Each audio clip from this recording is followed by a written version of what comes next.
Geography वाले आ गए। ओए क्या हालचाल है सभी के। मैं अभिषेक पांडे स्वागत करता हूं आपका इस बहुत ही बेहतरीन से प्लेटफॉर्म पर जिसका नाम है नेक्स्ट टॉपर ह्यूमैनिटीज और यहां पर हम देश का भविष्य बनाते हैं। तो आज की बोर्ड एक्सप्रेस में आपके लिए एक डिब्बा आया है जिसका नाम है planning and sustainable development in Indian context. हम जो भी बात करेंगे वो आज वर्ल्ड के बारे में नहीं करेंगे, आज सिर्फ और सिर्फ रेस्ट्रिक्ट रहेंगे अपने प्यारे भारत पर उससे पहले जो रिचुअल्स हैं वो अपन पूरा कर लेते हैं, क्योंकि हमें ये पता होना चाहिए कि इस चैप्टर से आपका कितने क्वेश्चन आपका कहां से आ रहे हैं। सबसे पहले अगर आप देखोगे दोस्त तो आपके लिए एक टॉपिक है जिसको कहते हैं प्लानिंग एंड सस्टेनेबल डेवलपमेंट, जिससे 2019 में आपके 2 क्वेश्चन आए थे, कहां से 5 मार्कर। अगर 2020 में देखोगे तो सूखा पड़ गया और 2023 में जाओगे तो 5 मार्कर का एक क्वेश्चन फिर से आता हुआ दिखाई दे रहा है मुझे। देखो भाई, हम क्या करते हैं, मैं तुम्हें जरा थोड़ा सा आपका बेसिकली इंडियन कंटेक्स्ट में समझाते हुए चलता हूं। जब देश आजाद हुआ तो देश की आजादी के बाद हमें सबसे पहले यह बात समझनी थी कि देश की डेवलपमेंट के लिए हमें कुछ चीजें करनी है। क्या चीजें करनी है? हमें आपका देश में प्लान्स बनाने पड़ेंगे, जिन प्लान्स को बनाते हुए हम देश की आपका एग्रीकल्चर को समझेंगे, देश की मैन्युफैक्चरिंग को समझेंगे, देश के टर्शरी सेक्टर को समझेंगे, और इसके लिए हमें एक ऑर्गेनाइजेशन चाहिए थी। इस ऑर्गेनाइजेशन का हमने नाम दिया प्लानिंग कमीशन। यह प्लानिंग कमीशन 2014 तक, जब तक मोदी जी आपका सत्ता में नहीं आए थे, तब तक सही सलामत चल रहा था। 2015 में यह पूरी आपका जो बेसिकली चीजें थी, ये धीरे धीरे कर मोदी जी ने आने के बाद चेंज की और इसका नाम चेंज कर क्या रखा? नीति आयोग। अब यहीं से जो आपका बेसिकली चैप्टर शुरू होता है तुम्हारा, तो 1 जनवरी 2015 को सबसे पहले आपका क्या बनाया गया? सबसे पहले बनाया गया नीति आयोग। और नीति आयोग के बनाने के बाद उन्होंने सेंट्रलाइज प्लानिंग की आपका बात की, जो कि इंडिपेंडेंस के बाद आपका शुरू होती है, but subsequently it graduated it decentralize multi level planning. तो जो पहले आपका बहुत छोटे छोटे लेवल पर प्लानिंग होती थी, उसको सबको खत्म कर एक सेंट्रलाइज वे ऑफ प्लानिंग करी, जो कि सेंटर में बैठकर की जाएगी और बाकी स्टेट्स आपका इससे अलाइन हो जाएंगे। Responsibility of plan formulation was with the planning commission on the center and district level, but on 1st of January 2015 the planning commission was replaced by NITI Aayog. अब नीति आयोग को आपका बेसिकली बनाने के पीछे ऑब्जेक्टिव क्या था? वो ये था कि इसमें सारी स्टेट्स को आपका इन्वॉल्व कर लिया जाए, इकोनॉमिक पॉलिसी मेकिंग आपका बनाई जाए for India, for providing strategic and technical advice for the centre as well as the state government. अब सबसे पहले क्या होगा? There are basically 2 approaches for planning. हम अब प्लानिंग के लिए 2 अप्रोचेस पे आपका काम करेंगे। सबसे पहले बात करते हैं सेक्टरल प्लानिंग की और दूसरी है आपका रीजनल प्लानिंग। सेक्टरल प्लानिंग क्या कहती है? सेक्टरल प्लानिंग के अंदर it means the formulation and implementation of the sets of scheme. अब देखो होता क्या है, जैसे समझो पहले, and this programme aimed at the development of various sectors of the economy such as agriculture sector, irrigation, manufacturing, power, construction, transport, communication. अब देखो एग्जांपल के तौर पर, जैसे जब हमारे पास 2019 में कोविड आया, ठीक है, तो कोविड के आने के बाद क्या हुआ? बहुत सारे आपका ऐसे सेक्टर थे जो कि डूबने की कगार पर आ गए थे। तो फिर सरकार क्या करती है? सरकार का इस समय आपका बेसिकली ये आपका प्लान बनता है कि वो धीरे धीरे कर आपका खर्च करना शुरू करेगी। इन आपका सेक्टर्स के लिए कुछ सर्टेन सेट्स ऑफ स्कीम्स आपका वो बना देगी, और इन स्कीम्स से आपका क्या होगा? इन स्कीम से पर्टिकुलरली अब जैसे आपका हम क्या करते हैं, प्रधानमंत्री किसान सम्मान निधि योजना को लेकर आते हैं, जिसमें हम 6,000 रुपए आपका फार्मर्स को देते हैं, जिससे वो अपनी आपका खेती को थोड़ा अच्छा कर सके। तो एग्रीकल्चर के लिए भी प्लान बना दिया। फिर एक आपका स्वामित्व स्कीम होती है, वो क्या करती है? वो जो हमारे स्ट्रीट वेंडर्स हैं उनको आपका बेसिकली अच्छा करती है। तो ये जो आपका बेसिकली अलग अलग स्कीम निकालते हैं, उससे क्या होता है? उससे पर्टिकुलर जो सेक्टर होते हैं, किसी भी एक सेक्टर में अगर आप देखोगे तो उन सेक्टर वाइज आपका क्या होती जाती है? डेवलपमेंट होती जाती है। उस सेक्टर वाइज अगर डेवलपमेंट आपका होती जाएगी तो उन सेक्टर से आपका बेसिकली हमारी पूरी चीजें निकलती हो जाएंगी। फिर अब इनके लिए सबसे पहले आता है target area planning. The planning process has to take special care of those areas which has remained economically backward। अब ये ज्यादातर आपका कौन से इलाके हो सकते हैं? ये ज्यादातर आपका हिल इलाके हो सकते हैं, जहां पर बहुत ज्यादा डेवलपमेंट कंपैरेटिवली नहीं हो पाई। इसके अलावा planning commission introduce the target area and target group approach to the planning. Some of the example of program directed towards the development of target area are command area development. अब ये command area जो development है, इस command area development को समझोगे तो इसमें क्या क्या आते हैं? इसके अलावा drought prone area development programme, desert development programme, hill area development programme, और ये सारे आपका बेसिकली हम एक कवर ग्रुप ले लेते हैं। The small farmer development agency, जिसको हम SFDA के नाम से भी जानते हैं, and marginal farmer development agency, जिसको हम MFDA के नाम से जानते हैं, which are the example of target group programme. तो ये क्या करते हैं, ये इस ग्रुप को आपका टारगेट करते हैं। और ये सारी चीजें कौन से प्लान में आई थी, ये 8th 5 ईयर प्लान का आपका हिस्सा है, जिसमें स्पेशल एरिया प्रोग्राम चलाए गए थे। एंड उससे क्या किया गया था, ज्यादातर इंफ्रास्ट्रक्चर डेवलप करने की तरफ बातें की गई थी। और कौन से इलाके में आपका डेवलपमेंट होगा, इलाके में डेवलपमेंट होगा आपका नॉर्थ ईस्टर्न रीजन में, ट्राइबल एरिया में, बैकवर्ड एरिया में, इन सारे इलाके में आपका क्या होगा, डेवलपमेंट करना है। फिर दूसरा सबसे पहले आता है hill development programme. Hill area development programme को आपका सबसे पहले लॉन्च किया गया था 5th 5 ईयर प्लान में, जिसमें हमने लगभग आपका 15 डिस्ट्रिक्ट को कवर किया था। हिली डिस्ट्रिक्ट जो कि पहले यूपी का पार्ट थी और आज के जमाने में ये किसका पार्ट है, उत्तराखंड का आपका पार्ट हो गई है। इसके अलावा Mikir hills and north Cachar hills of Assam, Darjeeling district of west Bengal and Nilgiri district of Tamil Nadu. National committee on the development of backward area, जो कि 1981 में बनाई गई थी, जिसने ये रिकमेंड किया, इतनी आपका चीजें इन्होंने हिली एरियाज से आपका बताई। ठीक है, अब ये जो आपका बेसिकली हिली एरियाज बता रहे हैं, उन्होंने बोला कि ऐसी जगह जो कि height above 600 metre and not covered under the tribal subplan. अब देखो हिली इलाके में भी आपका कई सारी जगह ऐसी होती हैं जो कि ट्राइबल पार्ट्स में आपका देखने को मिलती हैं, ठीक है, या बैकवर्ड हिली एरियाज में आपका देखने को मिल जाती हैं। दूसरा जो आपका प्रोग्राम बनाया गया, वो बनाया गया ड्रॉट प्रोन एरिया प्रोग्राम के लिए।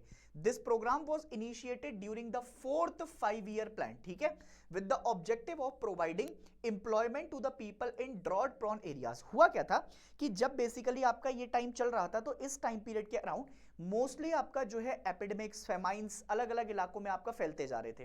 तो उन लोगों के लिए कुछ ना कुछ एम्प्लॉयमेंट प्रोवाइड कराने के लिए, कुछ ना कुछ आपका रोजगार देने के लिए ये सारी चीजें आपका करी गई। National committee on development of backward areas reviewed the performance of this programme, ठीक है। इससे क्या हुआ, इससे आपका जो है बेसिकली इस पूरे इलाके को एनालाइज किया गया, क्या वहां पर दिक्कतें हैं, क्या क्या अपॉर्चुनिटीज प्रोवाइड करा सकते हैं, वो सारी चीजें आपका यहां पर की गई। It has been observed that this program is largely confined to development of agriculture and allied sector with major focus on restoration of ecological balance। तो जो ecological balance है उसको आपका वापस लेकर आने के लिए चीजें ये की जा रही थी। प्लानिंग कमीशन ऑफ इंडिया 1967 में उन्होंने 67 डिस्ट्रिक्ट ऐसी आइडेंटिफाई की जो कि आपका बेसिकली ड्रॉट प्रोन इलाके के अंदर आती हैं। अब वो क्या कह रहे हैं, एक इरिगेशन कमीशन था 1972, introduced the criteria of 30% irrigated area and democrated the drought prone area broadly. The drought prone area in India is spread into या तो सेमी एरिड इलाके में आएंगे या फिर एरिड इलाके में आएंगे। और उसमें कौन कौन से इलाके आते हैं, एक तो राजस्थान हो गया, गुजरात हो गया, वेस्टर्न एमपी, मराठावाड़ा, या फिर आपका जो है बेसिकली रायसेल्मा और तेलंगाना प्लेट्यूज ऑफ आंध्र प्रदेश वाले रीजन्स में आपका हम ये देख सकते हैं। इसके अलावा अगर कोई एक केस स्टडी तुम देखो, तो केस स्टडी में बहुत ही इंपॉर्टेंट इलाका है जिसको हम भरमौर डिस्ट्रिक्ट की आपका बात करते हैं। अब ये भरमौर डिस्ट्रिक्ट जो आपका यहां पर रखी गई है, ये बेसिकली आपका ट्राइबल इलाके से कंप्राइज की जाती है और ये कहां पर देखने को मिलती है, हिमाचल प्रदेश के अंदर। ये केस स्टडी आपका इंपॉर्टेंट है और पेपर में आ भी रखी है, इसलिए आपका इसको इंपॉर्टेंटली मार्क करना।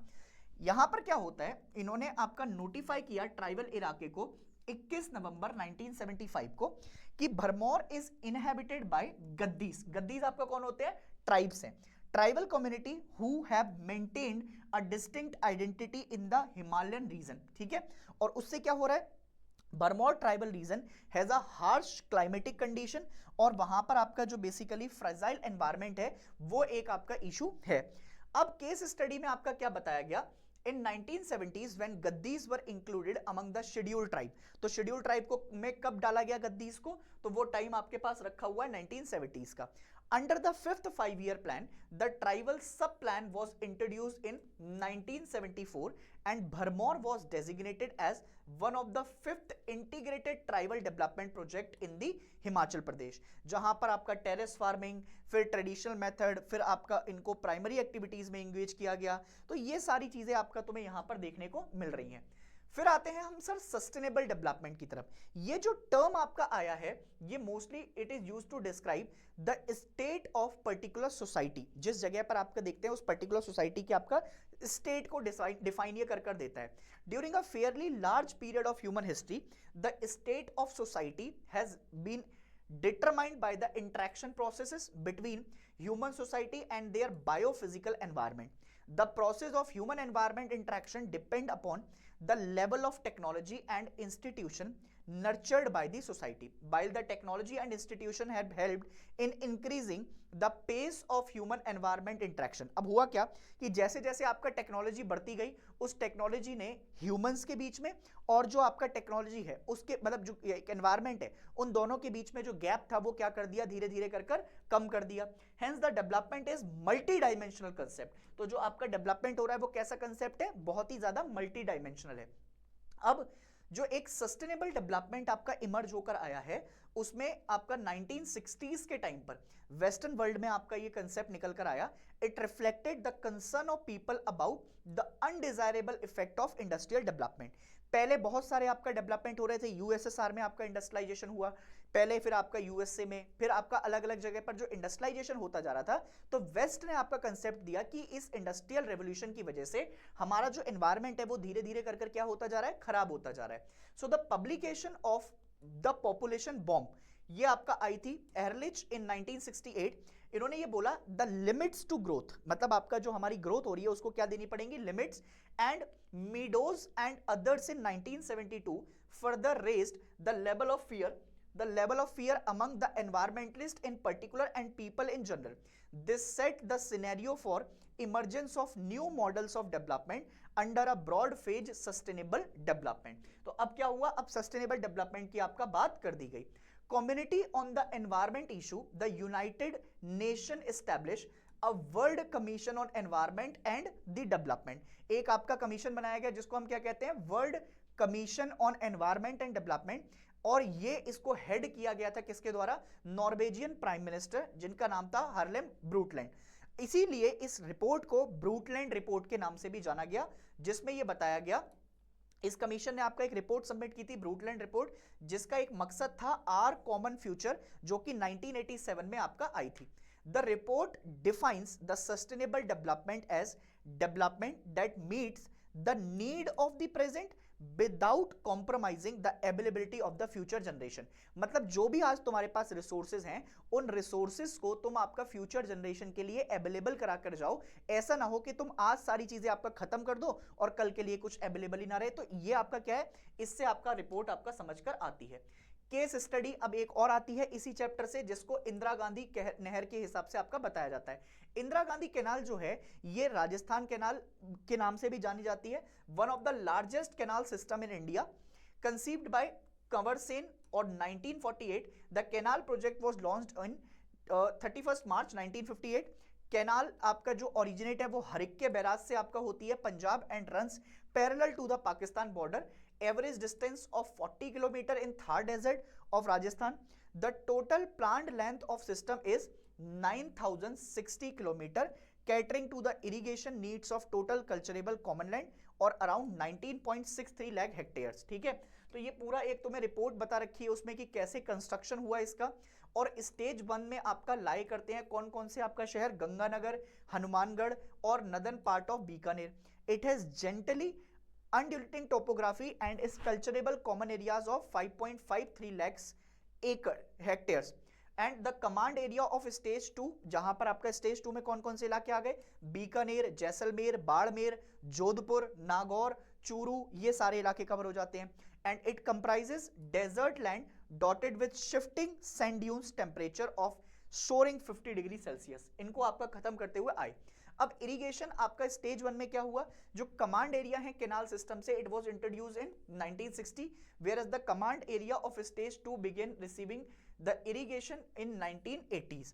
और पहले वाले स्टेज जो है 1960s तक और दूसरी वाली स्टेज में आपका जो है इरिगेशन के लिए 1980s में।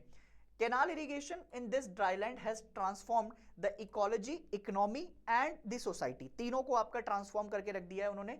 इससे इन्फ्लुएंस हुआ एनवायरमेंट के ऊपर, पॉजिटिवली भी चेंज हुआ है और नेगेटिव चेंज भी हुआ है। सॉइल मॉइस्चर है ना, बहुत लॉन्ग पीरियड ऑफ टाइम के लिए आपका रह जाता है। एफोरेस्टेशन आपका आ गया, पेस्चर ऑफ डेवलपमेंट आपका यहां पर हुआ है। It has also helped in reducing wind erosion, जो पहले आपका विंड इरोजन होता हुआ जाता था वो भी धीरे धीरे अब क्या हो गया है, कम होता हुआ चला गया है। Measurement for proportion of sustainable development. The first requirement is strict implementation of water management policy, and the canal envies the protective irrigation in stage 1 and extensive irrigation crop and pasture development in stage 2. इन दोनों point को आपका क्या रखेंगे, आप याद रखिएगा। In general, the cropping pattern shall include water intensive crop, ऐसी crop जो कि आपका क्या होना, वाटर इंटेंसिव क्रॉप आपका हो, and it shall be adhered and people shall be encouraged to grow plantation crops such as citrus fruit. यहां पर ज्यादातर लोगों को आपका क्या उगाना चाहिए, सिट्रस फ्रूट आपके उगाने चाहिए। सीएडी प्रोग्राम में क्या हुआ, such as lining of water crosses, land development and leveling of Barbandi system, equal distribution of canal water in the command area of outlet, ये भी आपका देखने को मिले। अब क्या होता है, अब धीरे से आपका area affected by water logging and soil salinity shall be reclaim, इन इलाकों में जहां पर आपका बेसिकली सॉइल आपका वगैरह खत्म हो गया था उनमें आपका रिटेंशन हो सके। इको डेवलपमेंट थ्रू एफॉरेस्टेशन, मतलब आपका पेड़ लगाओ, shelter belt plantation and pasture development is necessary. Social sustainable in the region can be achieved only if the land allottees having poor economic background are provided adequate financial and institution support for the cultivation of land. अब जो economic sustainability है इस reason के अंदर, that can be attend only through development of agriculture, animal husbandry, और जो agriculture और उससे अलाइड सेक्टर हैं वहां पर भी आपका हमें क्या करना है, डेवलपमेंट करनी है, और उनसे रिलेटेड आपका सेक्टर को भी क्या करेंगे, हम डेवलप्ड करते हुए जाएंगे, उनकी लिंकेज भी आपका हम करेंगे। तो मेरे हिसाब से आपका ये पूरा चैप्टर तुम्हें समझ में आया होगा। इसमें दो इंपॉर्टेंट आपका केस स्टडी हैं, उनको तुम प्लीज अच्छे से पढ़कर जाओगे, क्योंकि वहां से क्वेश्चन आता रहा है, आता रहेगा और हमेशा आपका देखने को मिल जाएगा। अब जैसे which of the following commission replace the planning commission, तो आंसर इज नीति आयोग। इसके अलावा सेक्टरल प्लानिंग आपका जो है बेसिकली कहां सेक्टर में, एग्रीकल्चर, इरिगेशन, ट्रांसपोर्ट, तो सब में आपको देखने को मिलेगी। The planning commission of India identify how many drought prone area, 67 मैंने बताया था तुम्हें अभी। In which 5 year plan hill area development program was introduce, तो ये 5th 5 ईयर प्लान में आया था। हिल एरिया डेवलपमेंट प्रोग्राम कब इंट्रोड्यूस किया गया, तो ये 5th 5 ईयर प्लान के अंदर। what was the special feature of 8th 5 year plan, तो इसमें आपका इंफ्रास्ट्रक्चर डेवलपमेंट के ऊपर बात की गई थी। इसके अलावा initiated the 4th 5 year plan, उसमें आपका क्या क्या बातें आई। फिर उसके अलावा ये वाला वाटर लॉजिंग और सॉइल वाला एक क्वेश्चन आपका इंपॉर्टेंट दिखाई दे रहा है, 3 मार्क्स का मुझे लगता है कि कैनाल कमांड एरिया में आपका बात कर सकता है वो तुमसे। उसके अलावा what do you know about the target area planning, ये भी एक क्वेश्चन आपका इंपॉर्टेंट हो सकता है। और सर आपका अगर आप आगे बढ़ोगे तो फिर आपके भरमौर वाली, ये वाली जो आपका एक भरमौर वाली आपका केस स्टडी है, ये भी बहुत ज्यादा इंपॉर्टेंट आपको दिखाई देगी। और सर इसके अलावा तो आपका जो है केस स्टडी तुमसे पूछी गई है, इसको भी आपका तुमने एक बार देखते हुए जाना है ना, और ये सारे आपका क्वेश्चन तुम कनेक्ट कर लोगे। तो मैं उम्मीद करता हूं कि तुम्हें आपका सारी चीजें बहुत अच्छे से समझ में आई होंगी। एंड लेडीज एंड जेंटलमैन, अगर चीजें आपका अच्छे से समझ में आ रही हैं तो कमेंट सेक्शन में अपना प्यार जरूर दिखाते हुए जाइए, ताकि हमें भी पता लग सके कि आप क्या सोचते हैं, कैसे आपकी पढ़ाई चल रही है। एंड मैं तुम्हारे साथ तब तक हूं जब तक तुम्हारी आपका चीजें अच्छी नहीं हो जाती, तुम अपनी मंजिल को नहीं पा लेते। और मुझे ये पूरी उम्मीद है कि इस साल तुम आपका कहर मचा दोगे, वो जो 11 क्लासेस में तुमने जो भी किया हो वो सारी लोग भूल जाएंगे, इस क्लास को याद रखेंगे। तो पढ़ते रहो, मुस्कुराते रहो, एंड जय हिंद।